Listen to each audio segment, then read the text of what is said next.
la bouche d'Adonai, de Yahweh, de Yeshua, de Yeshua Mashiach, qui est la parole de Dieu. Peut-être que nous avons mangé ce matin, nous avons pris notre petit déjeuner, peut-être que nous avons pris quelque chose sur la route, c'est bien pour notre corps physique, mais notre âme a besoin aussi d'être nourrie. Car sans la nourriture spirituelle, notre âme est comme un vagabond, il ne sait pas où il va, il n'a pas d'orientation, il n'a pas de repère, il est perdu. Il doit être fortifié, il doit être encouragé, il doit savoir avoir un modèle pour suivre. C'est pour ça que la Bible dit dans les psaumes 119 que 105, la Bible dit que ta parole est une lampe sur mon pied et une lumière sur mon sentier. Et bien aimés, vos frères et sœurs, vos chers amis, nous sommes des pèlerins sur la terre, nous sommes des passagers. Nous sommes là pour un temps.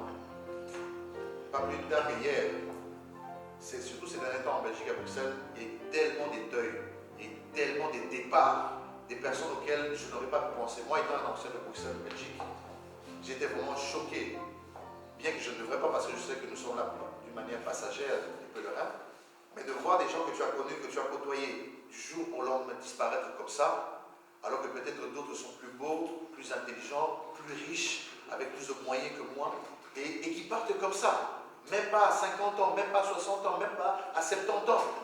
Et du jour au lendemain, ils partent.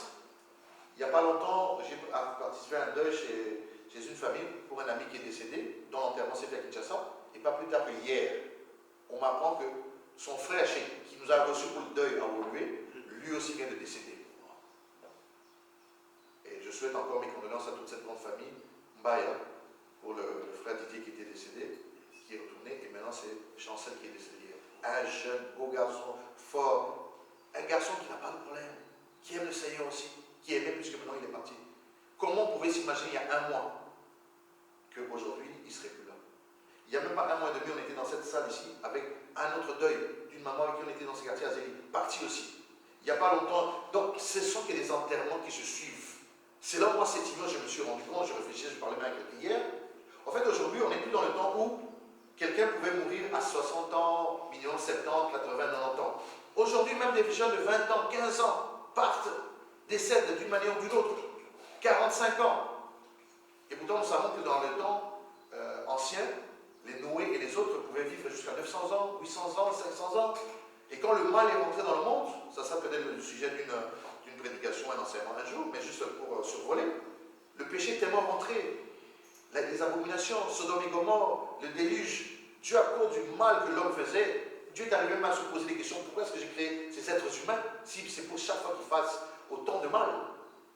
Et jusqu'à ce que le roi David va venir dire dans le psaume 90, verset 10, il va dire les jours des enfants de Dieu sont en français, 70 ans, 80 ans pour les robustes. Mais aujourd'hui, ceux qui sont partis hier, avant-hier, ils n'ont même pas 50 ans. Ils n'ont même pas 40 ans. Donc si on rentre dans l'optique, dans la réflexion du Seigneur, où les gens pouvaient mourir à 300 ans, 500 ans, 600 ans et retourner à la poussière où ils sont venus, et que David vient constater, après le déluge, après Sodome et Gomorrhe, que les gens pouvaient mourir à 70 ans, 70 ans ou 80 ans pour les robustes, depuis le temps de David jusqu'à aujourd'hui, il y a quand même quelques milliers d'années, aujourd'hui, ça s'est régressé. Ça dit qu'aujourd'hui, on ne va pas forcément mourir à 70 ans ou 80 ans. On peut mourir plus tôt et on le voit sur la scène mondiale. Personne ne peut dire que je suis ignorant. Aujourd'hui, avec les réseaux sociaux, YouTube, tous les réseaux que nous avons, personne ne peut dire qu'il n'est pas au courant de ce qui se passe. On voit. Et c'est là où ça nous interpelle. C'est là où je me suis dit hier, on parlait avec un frère, il dit, mais tu te rends compte de ce qui se passe?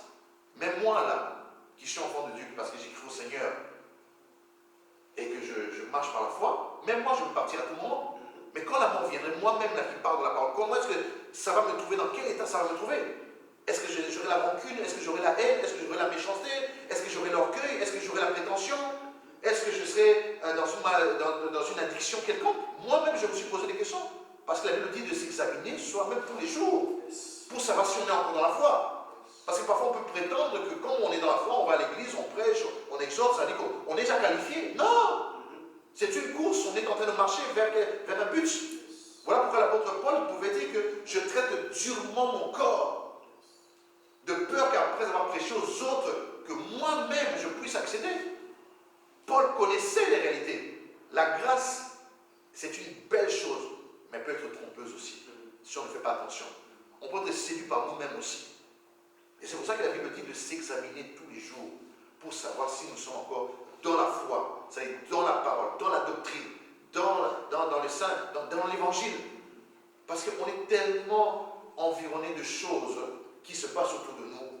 Il y a le stress de la vie, du travail, des activités, la pression économique, les crises qui arrivent par-ci par-là. Un indépendant peut perdre tout du jour au lendemain, une société peut faire faillite, quelqu'un peut avoir des problèmes de santé. Et tout ça peut remettre en question la foi de quelqu'un en se disant, est-ce que Dieu existe? Est-ce que Dieu est vraiment là? Toutes ces choses-là, Satan le fait exprès pour remettre le doute dans les cœurs des uns et des autres. Et c'est là que nous devons vraiment nous rendre compte que nous sommes dans un temps compliqué, un temps difficile.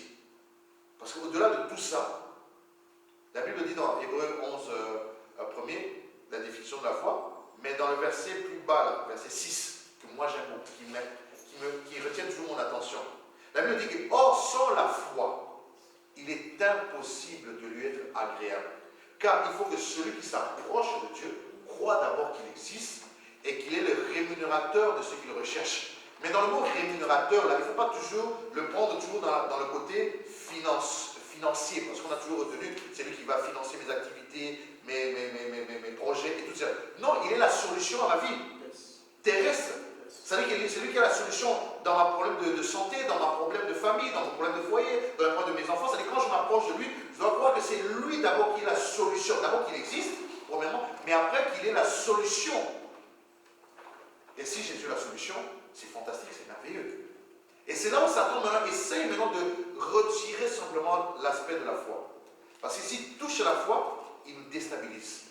Parce qu'il sait que la parole dit qu'il sera impossible d'être agréable au Seigneur. Et c'est là que maintenant nous devons veiller fortement à cela. Si on perd la foi à cause des circonstances de la vie, à cause des scandales que nous voyons dans le monde ici, là, à cause même de certains hommes de Dieu qui font n'importe quoi, qui font des bêtises, on peut même remettre en cause l'existence de Dieu. Mais ce n'est pas un homme de Dieu ou un homme qui se fait appeler homme de Dieu ou une femme de Dieu, un chantre, une prophétesse ou un prophète ou un abbé ou prêtre, peu importe, whatever, parce qu'il fait des bêtises que Jésus n'est pas vrai. Jésus est le chemin, il est la vérité, il est la vie.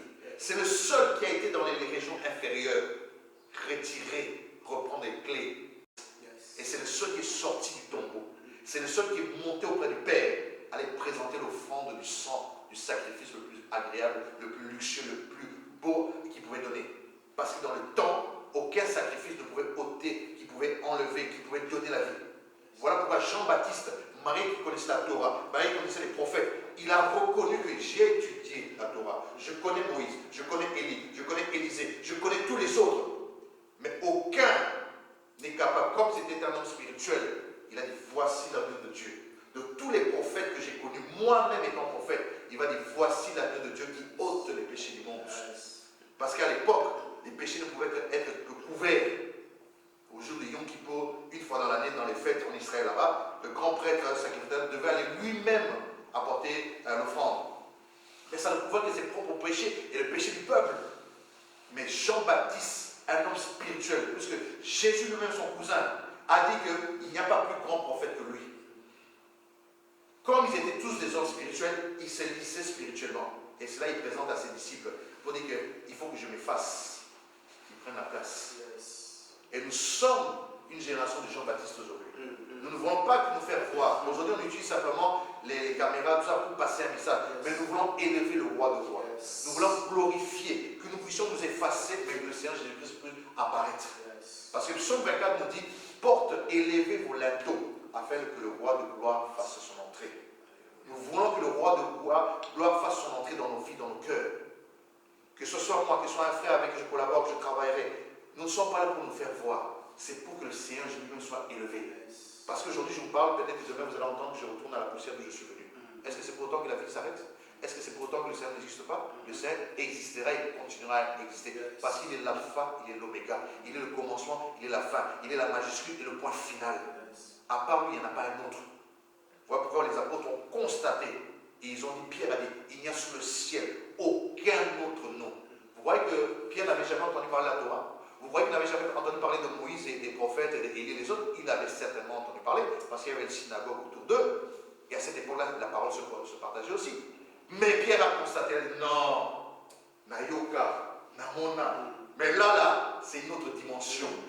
Il n'y a aucun autre nom sous le ciel, dans toutes les extrémités de la terre, du nord, du sud, de l'est à l'ouest, aucun autre nom qui nous a été donné, à part le nom de Jésus, de Yeshua Mashiach, de Jesus, de King of Kings, le roi de rois. C'est celui-là que nous voulons glorifier. Parce que nous savons, nous croyons, bien que d'autres disent que c'est une philosophie, cette histoire-là, c'est bien pour vous. Mais nous qui l'avons rencontré, nous qui avons été touchés par son amour, nous qui avons goûté à sa grâce, nous savons que le nom de Jésus est un nom qui fait vibrer, est un nom qui fait trembler les démons, est un nom qui fait trembler le ciel. Voilà pourquoi même la terre, lorsque Jésus était dans le tombeau, il a dit non, non, non, j'ai reçu des gens, mais là, c'est une autre. Il me fait vibrer, il faut qu'il sorte, il faut qu'il sorte. Un jour, ça commençait déjà. 2 jours, ça disait. Le troisième, non, non, non, non, non, maître, sort. S'il te plaît, c'est trop fort, dois sortir. Parce qu'il a vu, il était avec le nom le plus puissant, le plus glorieux. Même si pour toi c'est une fantaisie, même si pour toi c'est une philosophie, mais pour moi c'est une puissance. C'est une puissance. Si chacun de nous devait raconter de comment le Seigneur l'a pris, de comment le Seigneur l'a sorti, peut-être qu'il n'y avait pas assez de temps pour expliquer. Chacun de nous peut avoir une histoire.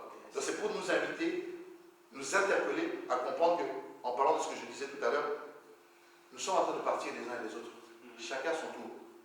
Mais c'est surtout de savoir dans quelle situation, dans quelles conditions je partirai. Je n'ai pas fini, moi, presque tous les week-ends, nous sommes dans les deuils. Presque tous les week-ends. Je pense que chacun de nous entend parler ici et là.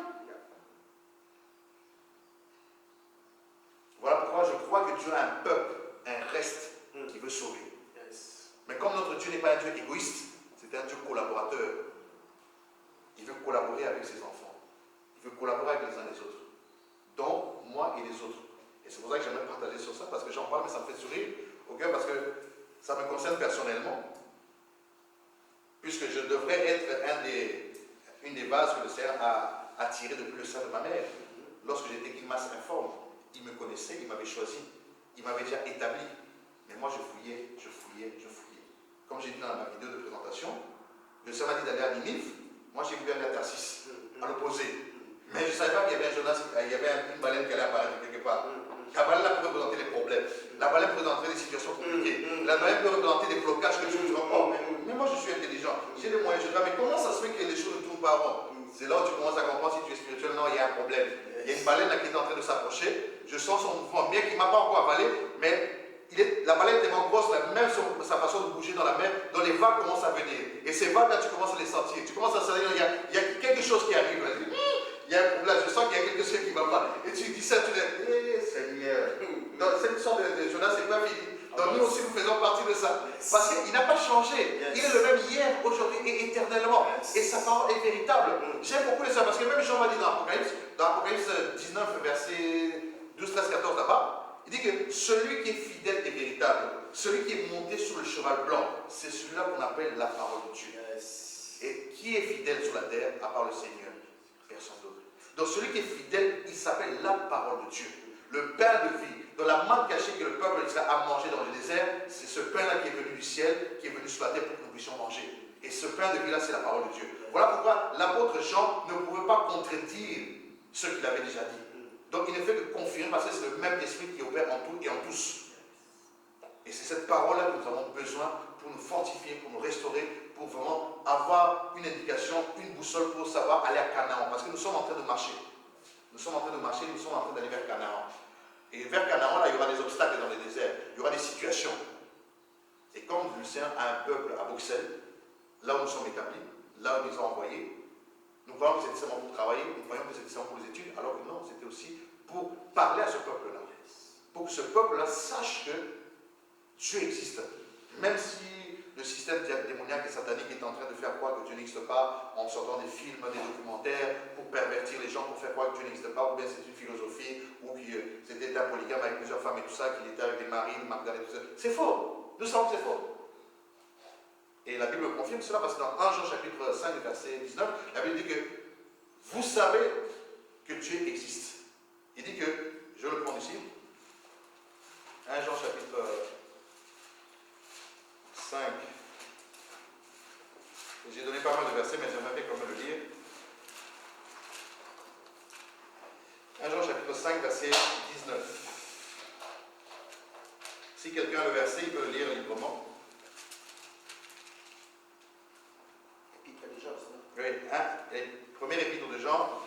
5, verset 19, s'il te plaît.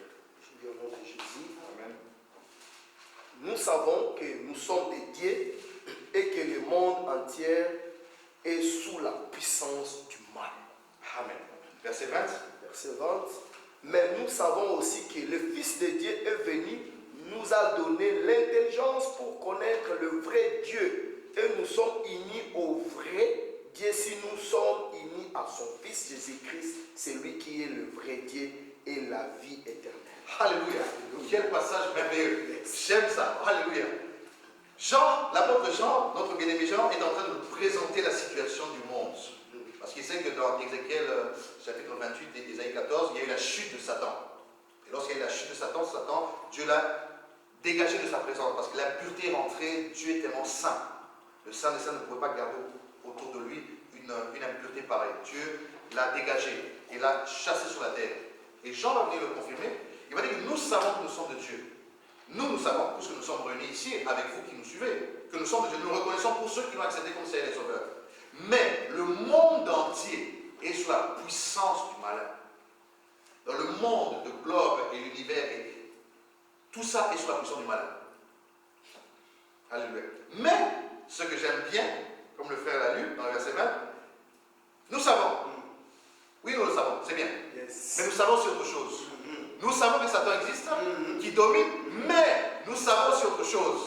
Et cette autre chose-là, c'est ce qui nous intéresse ici. Yes. Il dit, nous savons aussi, Toyebi Yango, mais Toyebi Ete. Nous savons aussi que, il dit quoi?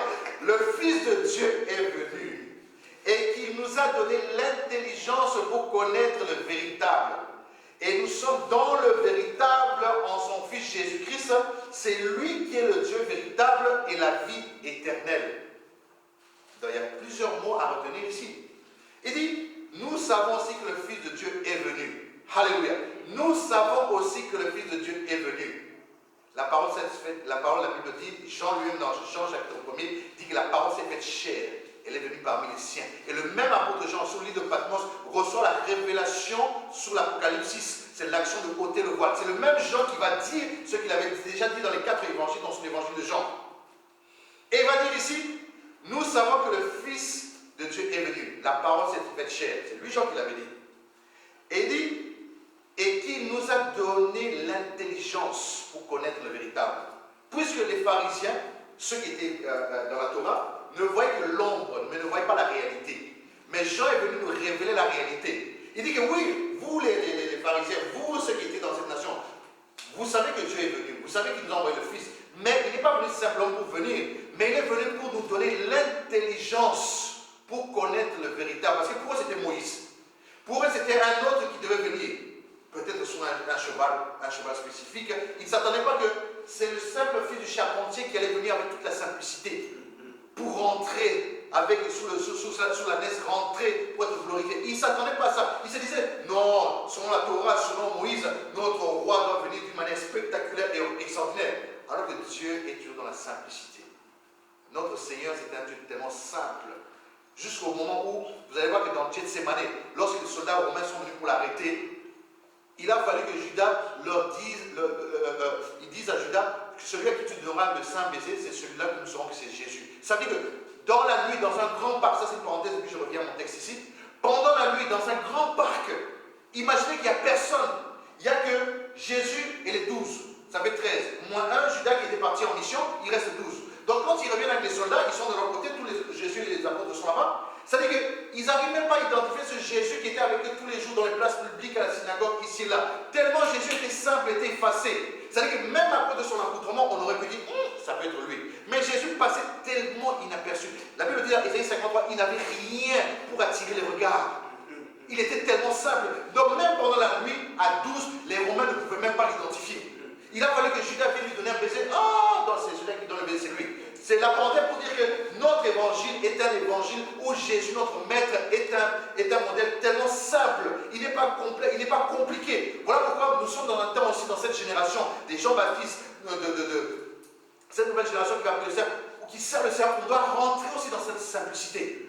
que le monde dans lequel nous sommes ne nous séduise pas pour vouloir nous mettre en avant, pour vouloir nous glorifier, pour vouloir bomber le torse, pour montrer je suis le prédicateur, je suis le pasteur, je suis le prophète. Parce que le vrai pasteur, le vrai berger, le vrai apôtre était tellement effacé, était tellement dans la simplicité. Mais le problème, c'est que nous grandissons dans une génération où nous avons vu des hommes de Dieu, des femmes de Dieu peut-être qui ont commencé avant nous, et nous croyons que c'est eux le modèle parfait. Alors que la Bible dit, nous avons le bon berger. Le bon berger, celui qui est descendu, qui est monté au ciel et qui a fait des dons aux hommes et qui a fait qu'ils deviennent comme des apôtres, comme des prophètes, comme des évangélistes. Ça veut dire que ce n'est pas eux le véritable, puisque Jean le dit ici, il nous a donné l'intelligence pour connaître le véritable. C'est là où nous comprenons que même dans la manière de servir Dieu, nous devons rentrer dans une telle simplicité, parce que même le mettre dans une nuit, dans un jardin en pleine nuit, on ne savait même pas l'identifier, parce qu'il était tellement effacé. Et il confirmait ce que le prophète Ésaïe disait dans Ésaïe chapitre 53, que le Seigneur n'avait rien pour attirer le regard. Rien pour attirer. Donc il pouvait passer à côté de vous, on ne pouvait même pas imaginer que c'était lui. Mais la puissance qui émanait de lui, l'autorité qui émanait de lui, l'onction qui émanait de lui. Il a fallu juste que la femme qui a la révélation que je touchais seulement le pont de sa robe, je serais guéri. Est-ce que pendant ce temps il faisait du tam-tam? Non. Parce qu'il était tellement saint. Mais cette femme savait que si je touche le pan de sa robe, je serai guéri. L'onction attirée.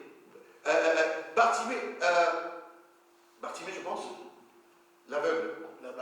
Bartimée. Alléluia, merci Seigneur. De là où il était. Attendez, je reviens dans le contexte. On est dans le contexte de Bartimée quelque part. Jésus avec ses disciples, avec une foule qui suivait. Il est en train de passer quelque part. Bartimée de là, il entend seulement son esprit, ça dit sa conscience, parce que le Seigneur est comme le concessionnaire, il est comme un fabricant. Dans chaque fabricant qui fait sortir une voiture d'usine, il y a le numéro de série qui est là. Et le numéro de série, en fait, montre à qui appartient cette marque de voiture. Quand le policier va venir regarder le numéro de série qui c'est dans l'ordinateur, ce numéro de série appartient à tel concessionnaire. Mais c'est la même chose que nous. Dieu en nous a mis la conscience. Ça veut dire que tu n'as pas besoin de devenir enfant de Dieu en acceptant Jésus-Christ comme Seigneur. C'est vrai, comme nous avons dans nos activités, nos collègues, ils savent que voler, c'est pas bien. Ils savent que prendre la femme de ton collègue, c'est pas bien. Le mari de ton collègue, c'est pas bien. Voler la chose qui ne t'appartient pas, c'est pas bien. Comment est-ce qu'ils le savent? Et pourtant, ils n'ont pas été dans une église, ils n'ont jamais ouvert même la Bible. Parce que lorsqu'il y a eu l'impression de la fabrication, il y a eu le sceau de Dieu qui est là. Alléluia. Il y a eu le sceau de Dieu. Donc même le Créateur par excellence, notre concessionnaire, il sait comment il fait les choses. Jusqu'au temps marqué où il va venir se révéler à son enfant. De la même manière qu'on a dit tout à l'heure, il a fallu que Jean-Baptiste présente l'agneau de Dieu. Jean-Baptiste prêchait, annonçait, baptisait les gens. Même à un moment donné, il a dit non, je suis son cousin de 6 mois d'âge. C'est vrai, mais sur le domaine spirituel, je suis un petit.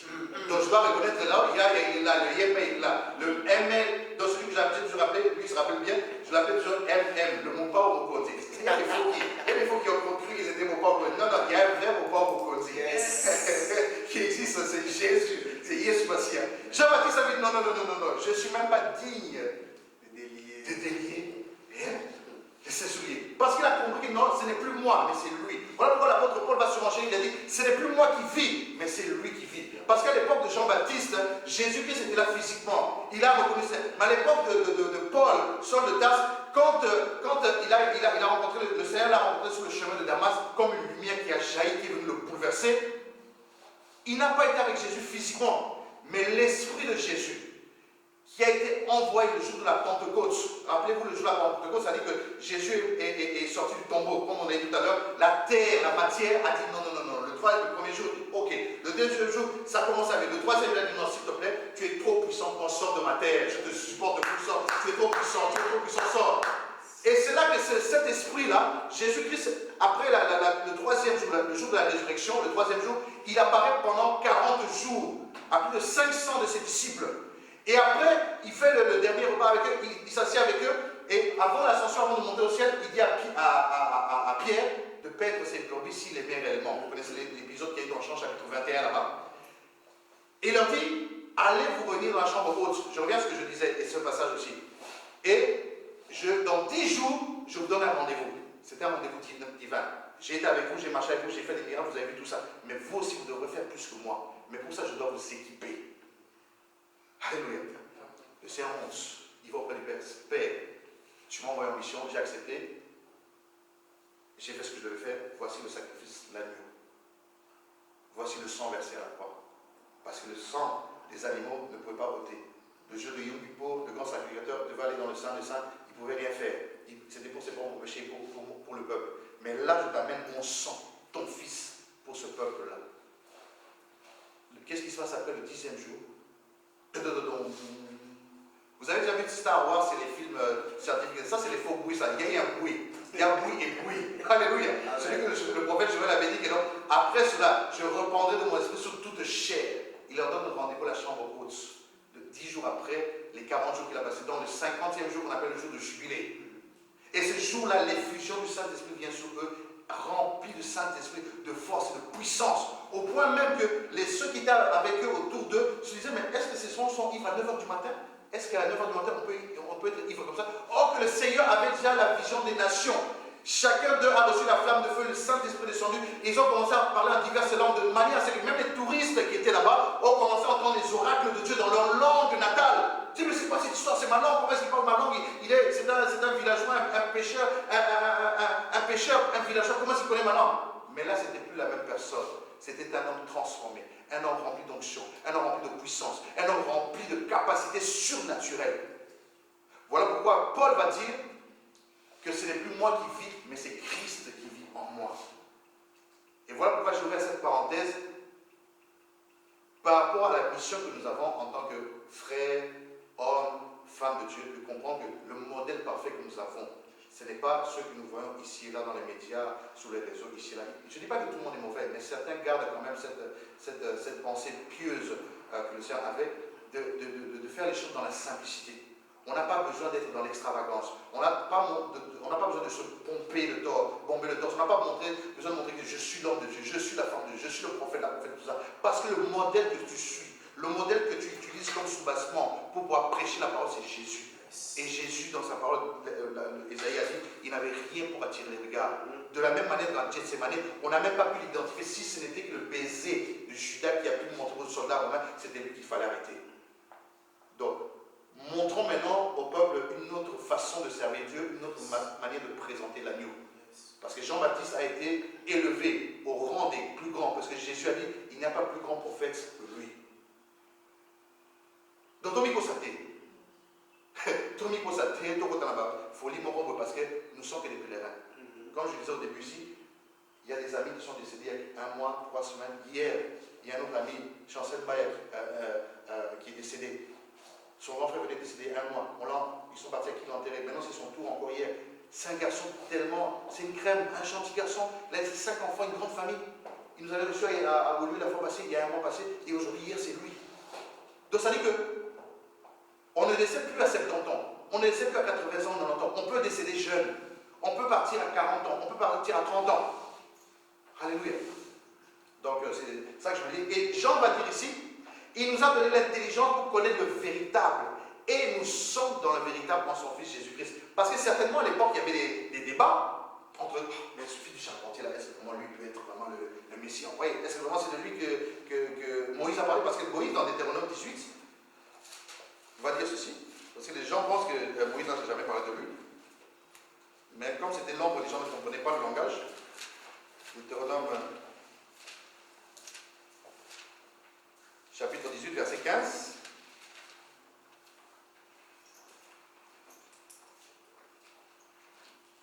Deutéronome 18, au verset 15. Je lis au nom de Jésus. L'Éternel ton Dieu fera surgir pour toi et du millier de toi parmi tes frères un prophète comme moi, celui que vous devrez écouter. Alléluia. Amen. Vous voyez que même dans l'ombre, Jésus-Christ était péché. Yes. Mais il faut avoir les lentilles spirituelles pour le voir. Si tu n'as pas les yeux spirituels, tu ne vas pas le voir. Même Moïse, puisque les pharisiens devant Jésus, ils font un débat. Et Jésus leur dit, mais vous savez qu'avant qu'Abraham ne fût, je suis. Oh, t'as péché. Ça va maintenant. Regarde, c'est la mission d'Abraham, toi tu veux dire que toi tu étais. Il dit, mais avant qu'Abraham fût, je suis. Parce qu'ils avaient oublié que dans Exode chapitre 3, là-bas, lorsque le Seigneur, Adonai, le Dieu très haut, a convoqué, a demandé à Moïse de venir, il y avait le buisson ardent qui était là. Il a dit, ôte tes souliers, tu ne peux pas venir à moi comme ça. Voici, j'ai une mission pour toi. Je t'ai fait grandir chez Pharaon pendant 40 ans.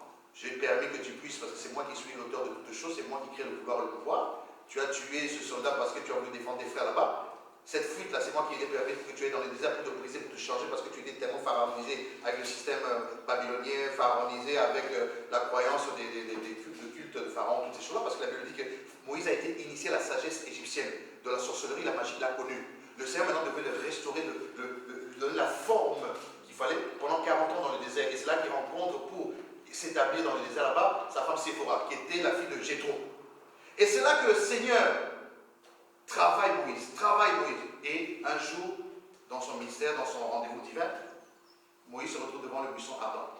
Il dit, j'ai un peuple qui crie, qui souffre. Un peuple dont les cris sont montés jusqu'à moi.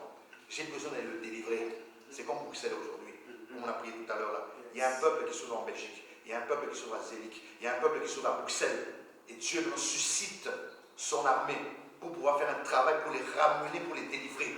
Parce que la Bible dit, lorsque vous célébrez le Fils de l'homme, c'est là que vous serez réellement affranchis. Pour que le peuple soit affranchi, il faut élever Dieu. Il faut élever Dieu dans les cœurs des gens, dans les cœurs de sa création, pour qu'ils se rendent compte qu'il y en a un qui est venu pour les sauver.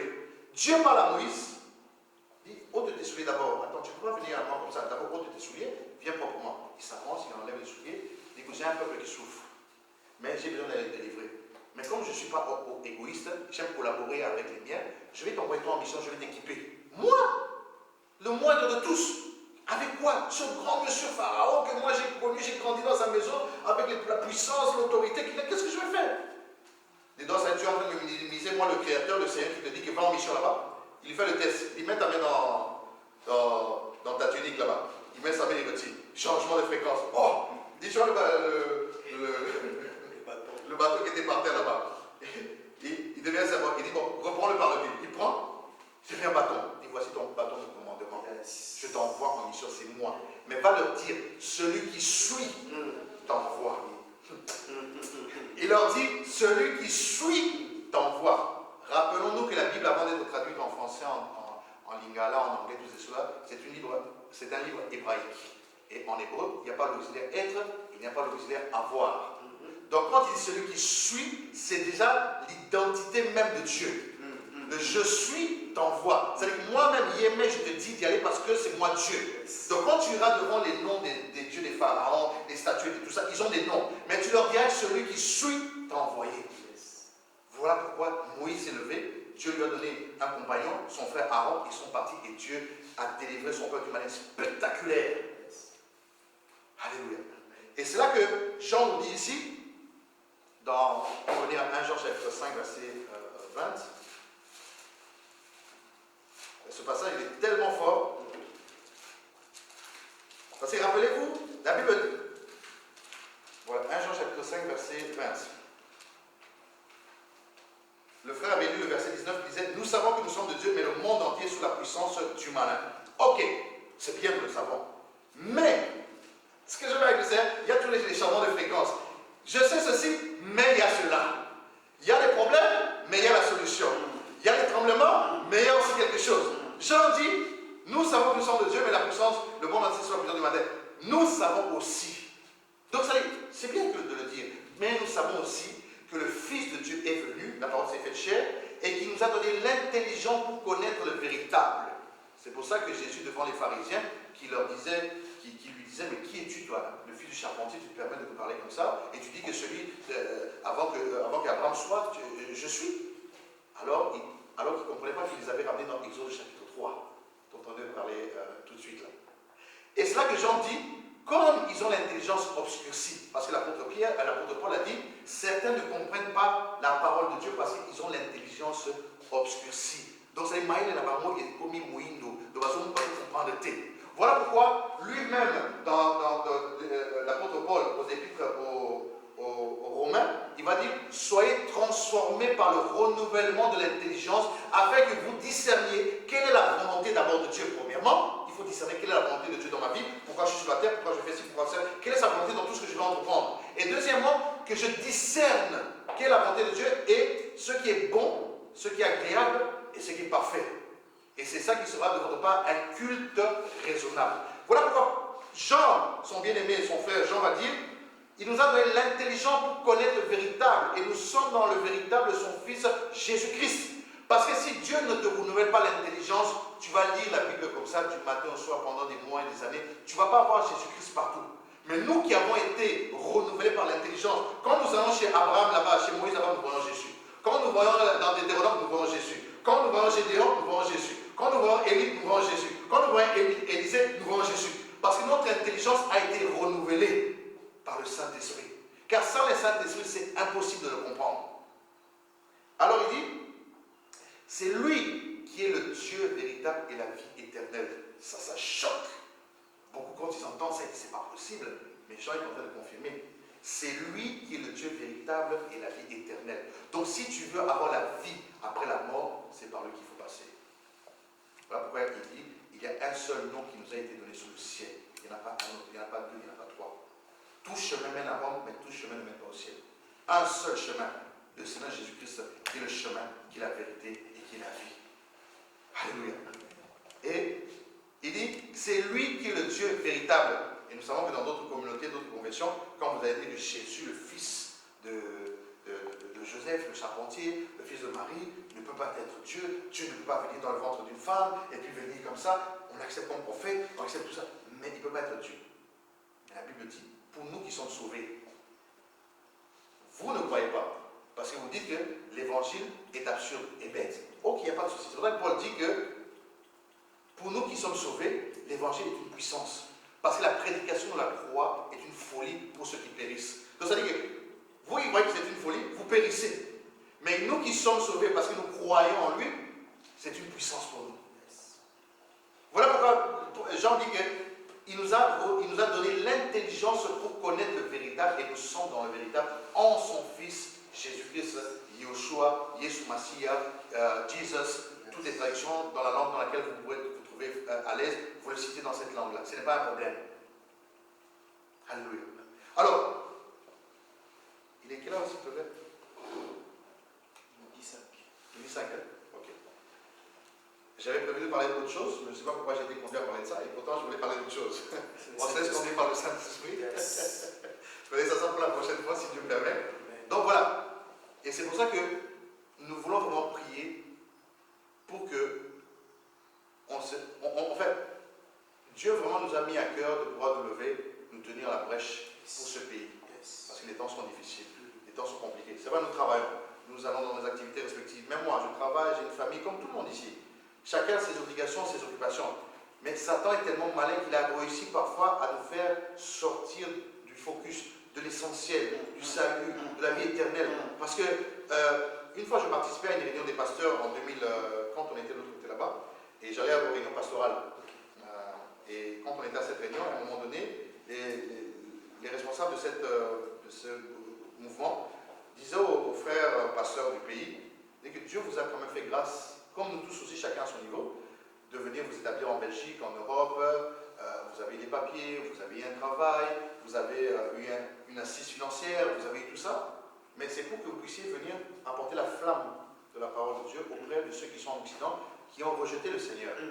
Et vous avez vraiment une mission par rapport à ça. Et parce que Dieu vous a équipé de beaucoup de connaissances, de grâce et de dons par rapport à ça. Mais quand vous venez ici, vous oubliez l'essentiel. Et parfois vous vous retrouvez dans vos communautés, dans vos rassemblements, tout en oubliant qu'il y a une nation que Dieu vous a donnée ici. Et cette nation-là, si vous ne faites pas un travail, comme Paul pouvait dire, avec les Grecs, je suis comme un Grec, avec les Juifs, je suis comme un Juif, en fait, on sort de l'objectif. La raison même de notre venue ici n'a plus de sens. Et voilà pourquoi nous croyons, nous sommes cette génération, moi personnellement, je crois que le Seigneur veut toucher ce pays. Le Seigneur veut toucher cette nation. Il y a un reste que le Seigneur s'est réservé ici. Vous savez le nombre de personnes qui sont dans la dépression, qui sont dans des soucis, qui veulent se suicider, se jeter sur les rails de train, qui veulent se jeter sur les rails de métro, qui veulent se couper les veines, qui veulent prendre de la drogue, et toutes ces familles qui sont dispersées, décomposées, qui trouvent que le monde dans lequel on vit, même auprès des stars de cinéma, entre guillemets, parce que pour nous la star des stars, l'étoile brillante du matin, c'est Yeshua, c'est Jésus-Christ de Nazareth, mais je tire la langue du monde pour qu'on comprenne de quoi je parle. Même eux qui étaient censés être des modèles parce qu'ils ont des millions, ils ont des milliards, divorcent, se séparent, leurs enfants deviennent filles qui deviennent garçons, garçons qui deviennent filles, et pourtant ce sont des gens qui ont des moyens, qui ont les capacités pour bien encadrer leur famille. Et les gens, quand ils voient tout ça, en fait, ils se disent, si c'est ça le modèle de la société dans laquelle nous vivons, ça ne sert plus à rien. Il vaut mieux que nous pervertissions, nous tous, vaut mieux que on se laisse aller dans ce sens-là. Mais pourtant, il y a un qui existe. Moi-même qui parle ici, je parle, c'est pas facile parce que même par rapport à ma venue dans le Seigneur, j'ai toujours été combattu au niveau de la famille, au niveau du couple. J'en parlerai peut-être une autre fois. Et même dans ma marche, ce sont des choses, je sais que Satan me combat beaucoup dans ça, me réclame beaucoup dans ça, par rapport à là où le Seigneur m'a pris. Parce que chacun de nous a une histoire. Chacun de nous sait là où le Seigneur l'a pris. Et parfois le Seigneur te sort de là, mais le diable, quand il s'en va, la Bible dit qu'il va se balader, mais il revient avec des démons cette fois plus forts pour essayer de te mettre par terre. Mais quand tu as le Saint-Esprit, quand tu as le renouvellement de l'intelligence, c'est là où en fait tu t'accroches au Seigneur, tu fais de lui ton appui, ton rocher, ta force, et il devient ton bouclier et l'ennemi ne peut pas. Mais tu seras toujours combattu. Et quand nous levons avec la vérité, la parole de Dieu, et que nous essayons de montrer que le Seigneur est vivant, au travers d'abord de nos vies, au travers d'abord de ce que nous faisons. Parce que les gens ne voient pas le Seigneur, ils voient le Seigneur au travers de nous. Ils voient le Seigneur au travers de notre façon de vivre, notre façon d'être. Est-ce qu'on est honnête dans les affaires? Est-ce qu'on est honnête dans nos relations? Est-ce qu'on est correct dans tout ce que nous faisons? Déjà là, les gens vont dire, ah, il prie le Seigneur, mais quand même, je vois quand même des fruits dans ça. Est-ce avec notre épouse? Est-ce qu'on est bien? Même moi-même, j'ai beaucoup été combattu dans ça. Si j'en parlerai une autre fois. Donc ce sont des choses où on doit faire attention pour aussi être des exemples et des modèles dans la société dans laquelle on vit, pour que les gens se disent, même si ces stars de la télé ne réussissent pas, même s'ils divorcent, même si leurs enfants deviennent hommes, filles, filles, hommes, mais il y a quand même un reste là. Mais ce reste là, comment fait-elle? Comment fait-il? Parce qu'il n'est pas millionnaire, il n'est pas milliardaire, mais comment fait-il pour avoir cette paix? Comment fait-il pour avoir cette tranquillité? Moi, je me regarde, j'ai plus que lui, j'ai plus qu'elle, mais lui, il a quelque chose que je n'ai pas. Il a une paix quand je suis avec lui au travail ou bien dans nos activités. Il a une paix, une sérénité que je ne comprends pas. Il faut que j'aille lui demander. En fait, comment tu fais? Et c'est là que tu vas lui sortir la carte de visite du ciel. Tu vois, moi, c'est le Seigneur Jésus. C'est la marque déposée, c'est la marque de fabrication céleste. Donc si tu veux être restauré, si tu veux la paix malgré tes millions, c'est le Seigneur Jésus-Christ qui nous a avoir. Et c'est pour ça que nous avons un cœur pour cette nation, pour ce pays, de pouvoir nous mettre à la brèche, nous réunir du mieux que nous pouvons. Maintenant dans cette salle dans laquelle que le Seigneur nous a donné, pour que nous puissions persévérer, continuer et fortifier les uns les autres et avec toutes les personnes que le Seigneur nous enverra. Voilà un peu. Donc je crois que je vais m'arrêter ici par rapport au timing. Je bénis le Seigneur pour ce jour, je bénis le Seigneur pour les personnes qui ont pu être présentes et qui ont pu participer aussi. Merci au Seigneur pour les canaux de bénédiction qu'il a mis aussi sur notre chemin pour que ce local soit trouvé. Ils se reconnaîtront et je crois que le Seigneur ne manquera pas de les bénir dans leur famille, dans tout ce qu'ils font, dans tout ce qu'ils entreprennent, et parfois au-delà même de leurs espérances, parce que mettre son cœur pour même être à l'écoute d'un besoin par rapport au Seigneur, je crois que le Seigneur n'est pas injuste pour oublier cela. Voilà. Seigneur, nous te disons merci, nous te rendons grâce, nous te bénissons pour cette matinée, pour ce jour béni que tu nous as donné, pour ce premier jour de rassemblement dans ce local, dans ce lieu, où là où deux ou trois sont réunis, tu es au milieu d'eux, nous croyons par la foi que tu as été au milieu de nous, ton esprit nous a assistés, nous a précédés, nous a assistés dans tout ce que nous avons partagé, Seigneur mon Dieu. Car Seigneur Jésus, tu connais nos besoins, tu connais les besoins de ton peuple, tu connais les besoins de chacun de nous. Et Seigneur mon Dieu, nous voulons te recommander toutes choses, la continuité de cette belle œuvre que tu as suscitée d'une manière publique et officielle entre tes mains. Car c'est toi l'initiateur de toutes choses, c'est toi qui es l'alpha, c'est toi qui es l'oméga, c'est toi qui es Emmanuel parmi nous, Seigneur mon Dieu. Nous voulons te soumettre encore davantage, mon Dieu, que toi seul puisses prendre la conduite, la direction par ton esprit. Mon Dieu, de cela, car de nous-mêmes, nous n'y arrivons pas, de nous-mêmes, dans nos faiblesses, nous n'y arrivons pas, mais par ton esprit, Seigneur mon Dieu, nous pouvons y arriver. Voilà pourquoi nous croyons, Seigneur mon Dieu, que si c'est toi qui prends le contrôle, la direction de cette œuvre, mon Dieu, mon roi, telle que tu l'as initiée, mon Dieu, elle ira de gloire en gloire, et mon Dieu, mon roi, elle ira de l'avant, et que toutes les personnes que tu auras suscitées, que tu auras mises sur le chemin, mon Dieu, mon roi, pour que nous puissions nous réunir, nous rencontrer, nous fortifier, partager des temps de prière, de partage de la parole de Dieu, oh mon Dieu, que toi seul puisses les ramener, mon Dieu, tel que tu le voudras, selon ta volonté. Bénissons toutes les personnes qui sont venues ce jour. Je bénis ce jour leur vie également, leur famille respective, mon Dieu, mon roi. Même pour celui qui est venu pour ne plus que même une seconde, même 5 minutes, Seigneur, mon Dieu, mon roi, qui puisse bénéficier de la grâce que tu as manifestée sur nous aujourd'hui. Que ta paix, ta grâce, la restauration, mon Dieu, mon roi, quel que soit dans les domaines de la vie, que ce soit dans les domaines de la santé, de la famille, des enfants, dans les affaires, dans les opportunités de projets, ici et là, Seigneur, mon Dieu, mon roi, que ta main puissante, mon Dieu, mon roi, que ta main se pose, mon Dieu, mon roi, sur chacune de nos vies et sur leur vie et sur tout ce que, mon Dieu, tu enverras, Seigneur, mon Dieu, que ceux qui nous suivent également en ligne, mon Dieu, mon roi, ou qui nous suivront en différé, mon Dieu, soient bénis par ce temps de partage, Seigneur, mon Dieu, que toi seul sois élevé, sois glorifié, et nous croyons que toi seul, mon Dieu, mon roi, fera des grandes choses dans le